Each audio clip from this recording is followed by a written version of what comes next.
Давай, я пришла к Глебу на работу. Давай, пока. Всем привет. Глеб, ты не представляешь, что сегодня со мной случилось. Помнишь, я тебе рассказывала, что должна была на реснички записаться? Я записалась. В итоге я прихожу. Высшая степень взаимопонимания – это когда вы понимаете друг друга без слов.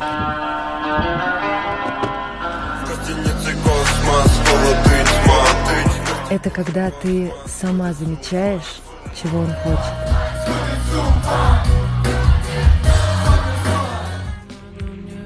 Когда хватает только одного взгляда.